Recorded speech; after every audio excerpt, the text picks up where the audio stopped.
Então eu vou aproveitar e agradecer as pessoas que estão acompanhando aqui. Eu acredito que a palestra aqui do Daniel Robles está trazendo bastante informação, está realmente 100%.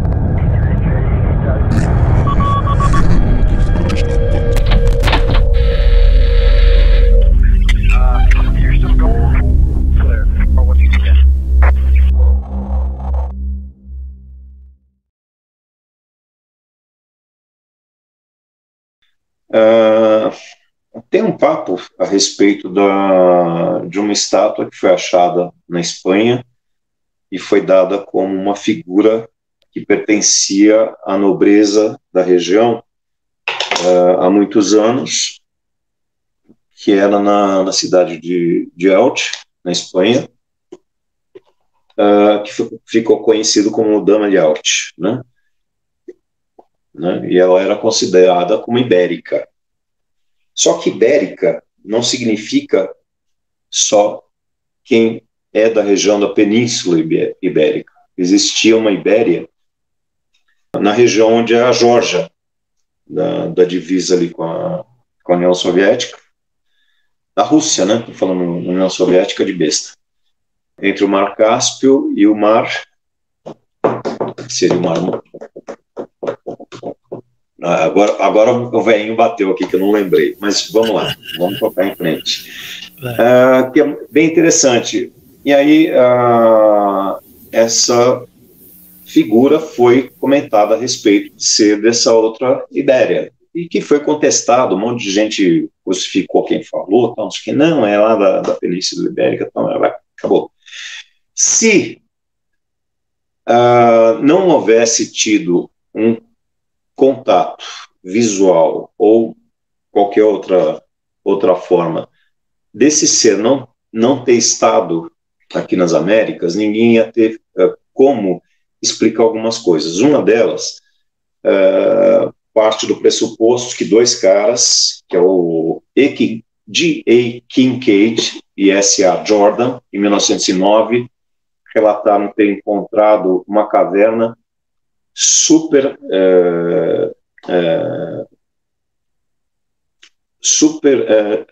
construída de uma forma geométrica super certinha, né? E eles descobriram no Grand Canyon essa caverna. Eles foram para um jornal e falaram assim: olha, achamos uma série de objetos que fazem parte de objetos de ouro e joias de origem suméria, egípcia e indiana. Aí o jornal pegou, largou a matéria, logo em seguida veio o Smithsonian e falou assim: eu nunca vi esses dois caras, não conheço, não é contratado nosso, tal, não sei o quê, só que foram aparecendo evidências que esses caras trabalhavam mesmo, né, para o Smithsonian. O Smithsonian, como a gente sabe, eles estão respondendo um processo muito, muito grande em relação aos esqueletos gigantes que desapareceram, que estavam em poder deles. Enfim. Mas bacana. Aí eles relataram isso daí. Posteriormente, ou coisa de poucos anos depois, os caras sumiram, os dois, né? Então, alguém fez um servicinho aí pelo jeito, né? Os caras estavam sendo inconvenientes aí em relação ao que eles estavam apresentando. Em 1966, alguém estava escavando um lugar. Não tem uma proximidade muito grande, mas, por exemplo, os caras estavam no Colorado, essa daqui foi encontrada em Utah. Aí acharam um artefato que foi dado o nome de medalhão, a Dama de Elche, com a mesma figura. Para quem conhece, aquela dama que usa como se fosse um penteado o nome da moça lá do Guerra nas Estrelas. Enfim, vamos tocar. Então, é o mesmo desenho do busto feminino, tal, não sei o que, lá, encontrado lá perto de Alicante. Como é que essa peça veio para aqui, né? Então, pode ter sido uma ou parte, ou esse objeto que estava em poder lá de alguém, lá da turma do Kincaid, e o Smithsonian foi lá resgatar e deixou cair só essa daí, ficou no meio do caminho, enfim, não se sabe. Aí o que acontece? Observando a imagem, né? Então essa imagem especificamente sobre a cabeça dela, coloca a imagem de novo, Ednei, por favor. Onde está ela com fundo azul ali. Legal. Em cima da cabeça dela, se vocês notarem, tal, mesmo porque está pequena, mas dá para ver. Aquele bico que parece um treco de tubarão ali, no formato triangular, isso daí é uma flor de lótus. A flor de lótus, ela só era utilizada na antiguidade por povos egípcios ou por povos indianos. Não tinha em lugar, essa representação não rolou em lugar mais nenhum. Então isso daí fica claro de que essa dama provavelmente era dessa região. Então, 1-0 aí para quem notou isso daí, que é a banda de lótus, né? Aí o outro ponto que é muito marcante é a escultura. Ela tem os traços, são os traços femininos muito semelhantes aos que são retratados na caverna de Ajanta, na Índia. Então, é possível notar que ela tem uma representação aqui que a gente pode concluir ali Ásia Menor, né? Então, essa dama, se ela existiu de verdade, ela está relacionada a esse pedaço. Aí tem uma outra descoberta. Quando limparam o medalhão, notaram que tinha uma inscrição em cuneiforme que remete a associação dela a Semíramis, né? Semíramis, que foi a esposa de Nimrod, e que era uma personagem real da Mesopotâmia. Então, essa mulher, provavelmente, ela esteve, de alguma forma, vinculada ou ligada às Américas em algum momento, porque para ter essa referência, né, forte, fica aí a sementinha plantada.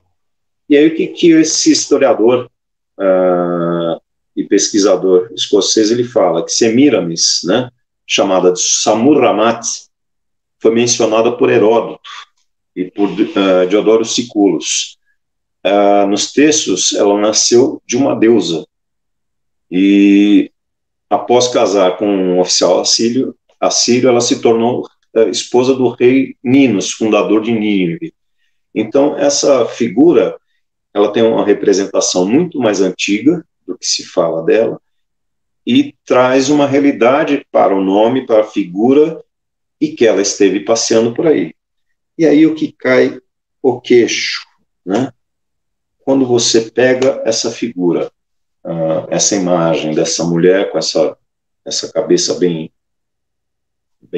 decorada, essas partes nas laterais, todo um aparato de objetos pendurados no pescoço, e aí você dá de cara com a figura das mulheres Hope e Anasazi antigas. Aí você cai da cadeira. Pode pular direto, Ednei, sem escala. Gente, como é que essas mulheres chegaram à conclusão que elas tinham que fazer um penteado desse jeito? Em algum momento, lá na antiguidade, alguém viu a Dama de Welch passeando aqui pelas Américas, né? Porque ela também tinha tecnologia bem avançada, já que a tecnologia, na época, no período, no local que ela estava, era bem evoluída para esses seres que estiveram aí, né? Então, observem bem esses penteados e a hora que vocês puderem, entrem na internet e vejam ampliado o que é isso. Pode partir de uma pessoa que não tem conhecimento nenhum de como arrumar o cabelo, então o marido dela fala assim, faz 2 caracóis aí que eu vou te pegar toda noite. Mentira, né? Então, é uma relação bem bacana que a gente pode começar aí atrás de novas pesquisas. E isso daí acontece também, né, que são outros comparativos, com o príncipe dos lírios, que é um afresco minoico, em comparação com o rei Pacal. Eles se conheciam? Estiveram próximos? Não se sabe, né? A gente vê o rei Pacal dentro da nave ali que estava pilotando. Ele foi para a região lá da Grécia, onde viviam os minoicos lá, os micênicos, conheceu o príncipe dos lírios. E aí a gente olha ali embaixo o Tatanka Yotanka, que é o touro sentado, famoso chefe da cota, e o Naram-Sin, que foi rei da Cádia. Essa imagem do Naram-Sin é de uma conquista dele, onde inclusive aparece ele em relação às outras pessoas com que ele está batalhando, ele sendo um gigante. E aí o mesmo touro sentado depois, com uma única pena, e ali o afresco egípcio, também com a utilização da pena única. Essas pessoas, a gente coloca aí 11 mil, 13 mil quilômetros de distância. Não dá para considerar que, assim, do nada se viam, né? Outra brincadeira, que é um outro estudo que eu fiz aqui só para brincar, para a gente poder reavaliar. Então, Derinkoyu e Kaymakli, na Turquia, os acadêmicos falam que essas estruturas subterrâneas foram construídas na época do dilúvio. Só que aí, pessoal, é o seguinte, como é que você vai colocar um monte de gente numa caverna quando você tem um avanço de águas aí que vai cobrir boa parte do solo terrestre, né? Nem a pau, você vai matar um monte de gente afogado aqui. Então, o que seria mais convincente se os estudiosos chegassem e falassem, olha, isso daqui foi construído para proteger várias pessoas do frio, não é? Então, a gente tem ali essa era glacial rolando e 8 andares para baixo do solo. Você não vai colocar pessoas 8 andares com inundação rolando, né? Então é para a gente pensar um pouco mais, um pouco melhor e poder até conversar com outras pessoas, assim, fazer uma colocação, falar assim, olha, eu acho que assim, assado cozido, cabe melhor essa informação, né? Ventilação também, problema, né? Porque você vai, assim, cara, inundou aqui, né? Teve uma quantidade de água. 8 andares para baixo da terra, você mata todo mundo, cara, né? Então não tem como. Então você vai proteger as pessoas de um frio muito forte, protege, lógico, aí fica mais fácil de entender. Diferente da próxima página, que a gente vê em vários locais, eu coloquei alguns só aqui, que você pode imaginar, teve uma inundação. Aí, logicamente, você vai colocar os caras num lugar alto, né, para proteção. E existem esses locais com cavernas em locais bem altos, né? Então você previne de afogamento ou consegue salvar um monte de gente aqui nessa brincadeira. Isso é na China, na Espanha, no Nepal e um monte de outros lugares. E são alguns exemplos. Então a história, a gente tem que considerar que ela está bem mal contada, ela é para tentar enganar a trouxa, né? Eu adoraria ser mais novo e ter um pai me falando essas coisas, porque eu ia cair de pau nos meus professores, mas ia sair dando porrada para tudo quanto era lado, né? E aí as estruturas pariformes, né?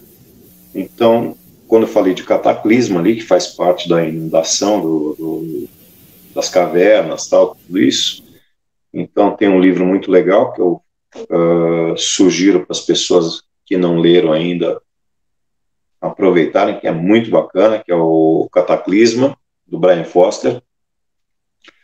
E o Brian saiu a campo e ele observou que uma série de objetos, colunas, enfim, estruturas em locais, em sítios arqueológicos, estavam caídas no chão num determinado ângulo. Aí ele foi lá medir essa angulação e ela invariavelmente batia com 23,4 graus de angulação. Não por coincidência, quando ele defende a respeito do cataclisma, que foi uma das primeiras coisas que os pesquisadores levantavam e descobriram e trocavam ideia a respeito, foi o porquê que o eixo da Terra ele tem uma angulação de 23,4 graus. E essa medida ela foi replicada em uma série de outros monumentos que estão em pé agora, né, hoje em dia, com essa mesma angulação. Então, seria mais seguro manter nessa angulação, ou foi simplesmente, assim, esse ângulo eu gostei dele e vou começar a colocar em vários lugares. Então, está lá em Meroe, no Sudão, está em Tiwanaku, está em Kumapunku, está em Stonehenge, está na Índia, está na Ilha de Páscoa, enfim, tem essa marcação em vários lugares. Então, tem algum motivo para isso? Provavelmente, eu acho que sim. Se não tiver, foi uma forma de marcar esse momento, ou de falar alguma coisa, fazer uma menção, pode ser também. Não faço a menor ideia, mas está aí. Bem claro e em vários lugares, né? E aí, essas estruturas pariformes, como o Edneu passou já a próxima página,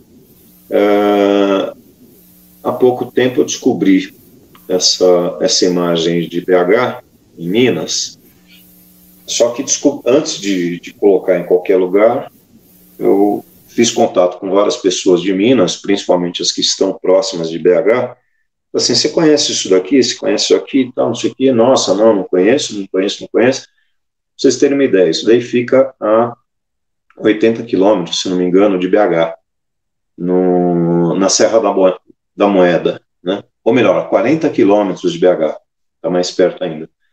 E vários mineiros não sabem da existência disso. Próximo a essa estrutura, que assim, uma outra coisa, a primeira pessoa que falou a respeito do caminho de Piabiru foi o próprio Brian, numa palestra que ele fez aqui no Brasil, e que ele foi contra, inclusive a palestra foi em Peruíbe, e deixou o pessoal de lá meio bravo, porque ele falou assim, olha, vocês falam que a tradução de Peruíbe é entrada de tubarões, alguma coisa relacionada a tubarões, vocês estão equivocados totalmente. Peruíbe é caminho para o Peru, a tradução correta. O Brian, como é estudioso da cultura Inca, sei lá quantos Mirana, acho que desde 2009, uma coisa assim, ele tem total noção. E aí, até onde eu sabia, esse caminho ele tinha uma abertura que vinha ali de Peruíbe e ia até Floripa, né? Então tinha uma conexão ali. E eu não sei o que eu estava olhando, pessoal, na minha pesquisa, e eu dei de cara com essa em Minas. E uma outra imagem que tinha no mesmo site, que fala a respeito dessa estrutura, aí a gente consegue ver que é um portal bem de desenho Inca, e do lado dessa estrutura, uma estrada com a configuração também as estradas Incas e Maia, né, com a mesma forma de colocar as pedras no chão, a mesma largura das que tem nos caminhos Incas, né. Estiveram aqui? Provavelmente, só que só em Peruíbe? Não, tiveram também em BH, né? E vai saber mais aonde que eles estiveram. Aí a foto seguinte, volta uma, Edneu, por favor, que você está adiantado. A foto seguinte também, que foi por acaso que eu achei essa imagem, então eu tinha conhecimento dessa gruta da Índia, se eu não me engano, num dos pontos turísticos da Índia mais famosos, eu não sei se é a Janta, Eu não vou saber precisar. E, de repente, eu dedicaram numa outra pesquisa com a imagem acima, onde a gente vê na Nicarágua uma coisa muito semelhante, mas muito semelhante mesmo, o tipo de corte de pedra, o tipo de corte das colunas do terraço na parte de cima, mesmo tipo de material, de rocha, a escadaria também é a mesma coisa, na Nicarágua. Agora, se alguém de vocês puder me explicar o que tinha um elefante fazendo na Nicarágua, o cara fazer uma escultura dessa, por favor, me fale, porque eu não faço a menor ideia. Então, existe conexão? Tá na cara. Não tinha elefante lá, né? Cara, não tem como. Nas Américas, né? Não tem elefante. Nas Américas não tem. Não tem como, cara. Né? Mesma coisa que o cara colocar um urso no Brasil, né? Nunca teve urso aqui, aí você fala assim, não, nós tivemos urso em um determinado momento. E a última imagem, que é Göbekli Tepe, né, na Turquia, e de repente a mesma estrutura em Menorca, na Espanha. Que fala-se muito de Göbekli, mas só que fala-se praticamente nada de Menorca, na Espanha. E a estrutura ali é o T, né, forma da rocha em T, mesmo tamanho, mesmo desenho, enfim. E aí a gente está indo quase que já para o final, para quem tiver com sono, já dá para avisar, está terminando, que são também estruturas pariformes. Pode pular mais uma, Edinel, por favor? Que a gente tem aí em Salta, na Argentina, essa estrutura posicionada dentro de uma gruta, numa pedra imensa. O templo da Luna, que fica no morro do lado de Machu Picchu, Huayna Picchu, em Mule Canyon, que é aquela região de Utah, nos Estados Unidos, que tem muito dessas estruturas encravadas nas rochas, e no Himalaia. Então, são pontos distintos, com uma certa distância, e a gente vê a mesma coisa.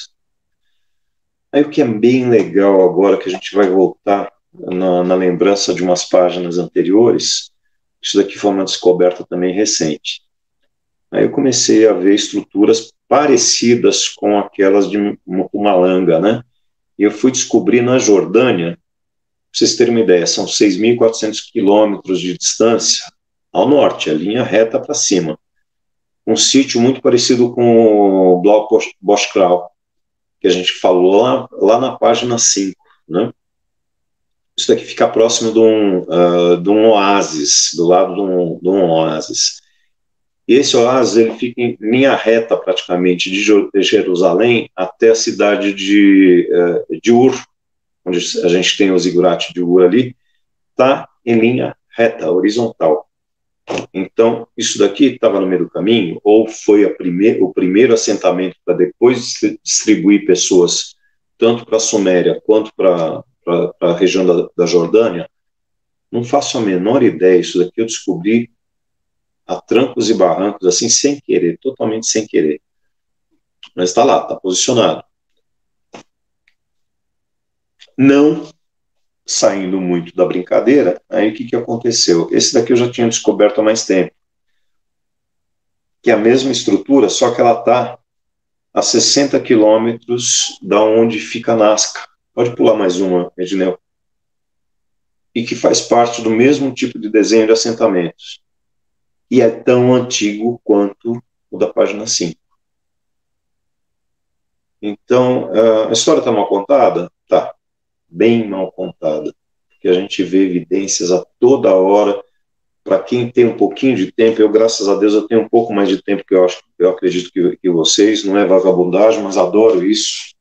Então, às vezes eu troco uma noite de sono para ficar procurando alguma bucha que ninguém sabe, ou coisas para eu mesmo pesquisar, que eu adoro, e eu vou levantando isso.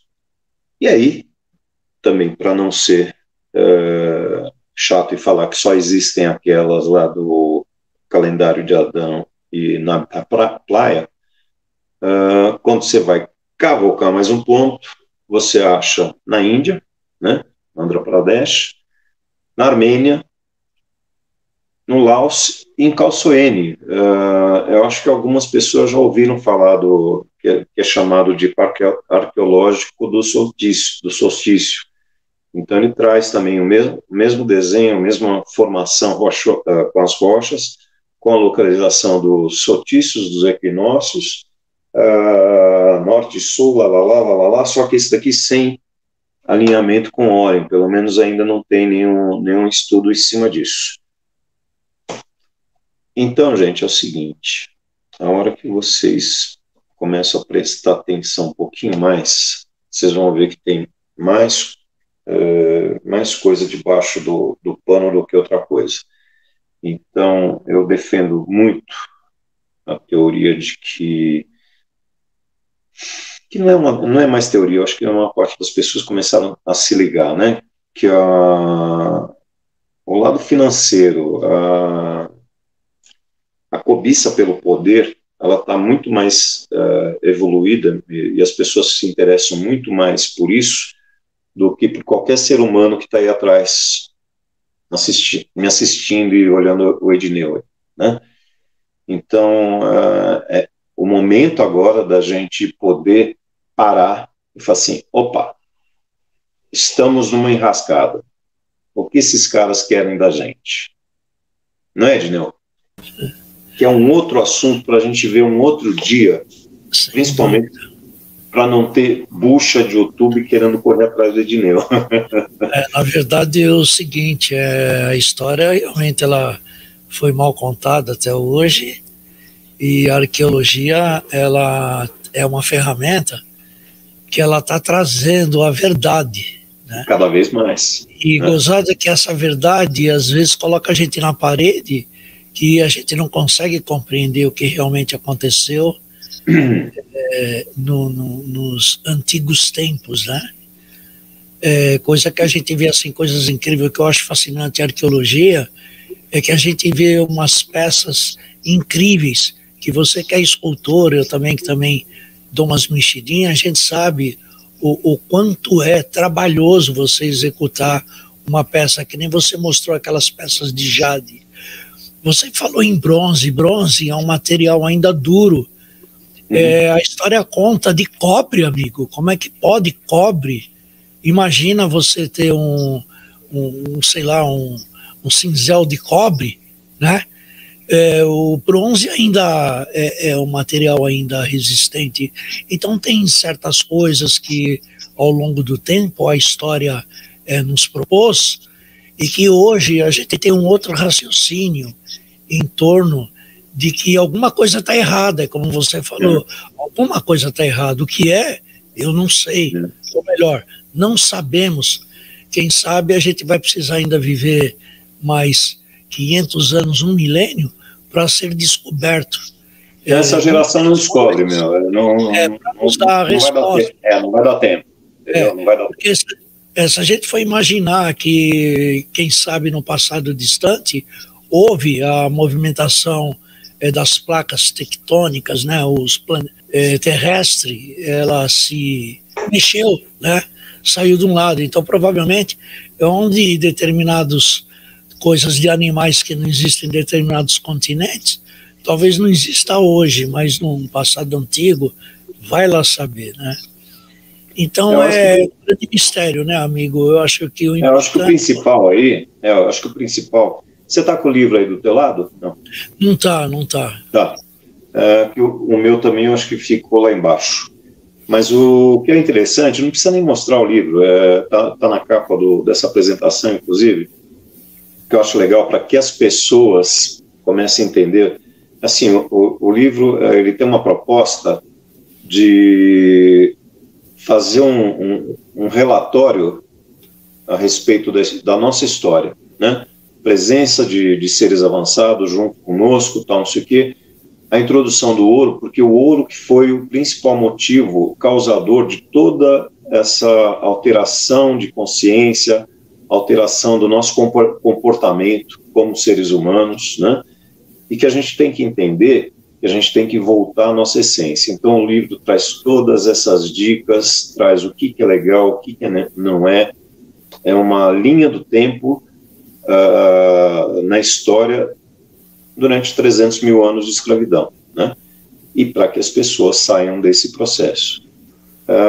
Para poder sair do processo de escravidão, para poder chegar nesse ponto, a gente tem que despertar, né? Então, tem uma proposta de despertar no meio da narrativa. Então, pessoal, não vou escrever um livro para contar história para boi dormir, né? Não preciso disso. Eu apareci por acidente como escritor. Alguém falou assim, cara, você tem um conhecimento legal pra caramba e você fala de umas coisas que ninguém fala, então leva a público isso. Se eu pudesse dar de presente para as pessoas, daria, na boa, né? Só que tive um custo para fazer o livro.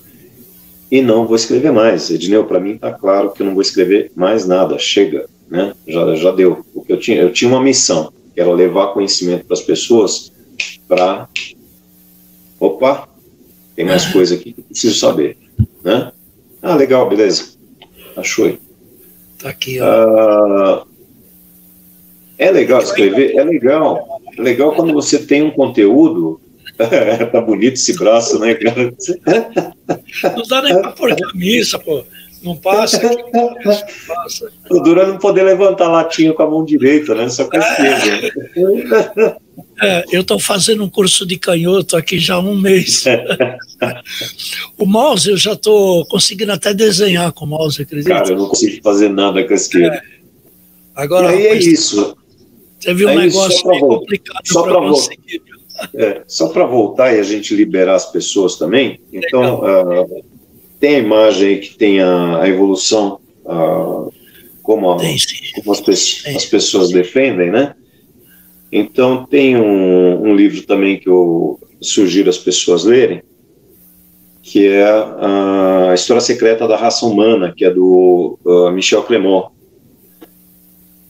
Que aí tem uma revelação que é muito legal, que o homem sempre esteve ao lado, inclusive, dos simiescos, né, e dos hominídeos, o ser humano, né, o sapiens.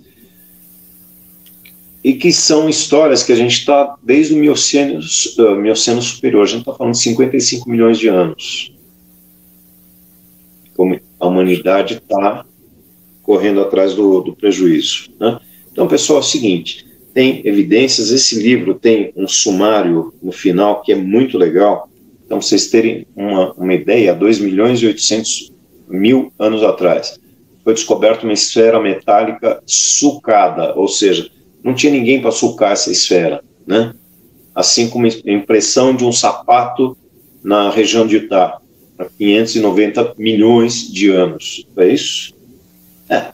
Então, não precisa falar mais nada. Esse resumo do livro está no final dele. Quem puder, acha em PDF. Esse livro é sensacional. Para cair o queixo de cada um, né? Eu defendo, né? Então, isso é o fim da história? Não, não é. É só o começo. A gente está engatinhando para um momento muito especial, né? Então, são evidências e evidências que estão sendo descobertas. A gente tem uma tecnologia hoje muito mais funcional para arqueologia, né? Não sou arqueólogo também, não tenho acesso a esse material, mas adoraria, né? Lembro que é caro pra caramba. Mas outras pessoas têm e estão se utilizando disso, né?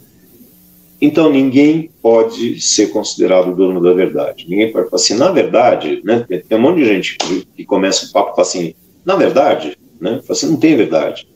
Até agora a gente está atrás dela, né? E aí o ponto final da história não existe, simplesmente não existe. A gente está correndo atrás para poder conquistar um pouco mais disso daí.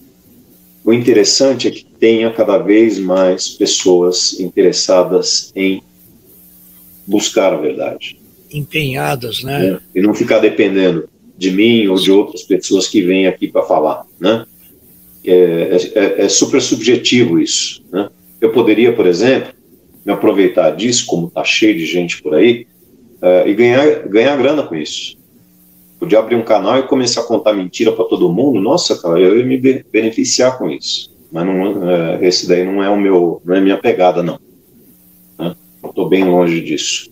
Eu penso assim, tá? Eu não abro mão, porque eu acho que para você se sentir um pesquisador, você tem que ver o lado da verdade. Se você começa a se contaminar em historietas e você não tem nenhuma noção, nenhum critério para poder abordá-las, né, ou, sei lá, pesquisá-las de uma forma, sei lá, com senso, então, amigo, então vale tudo, né? Eu acho que para nós hoje não é vale tudo, né?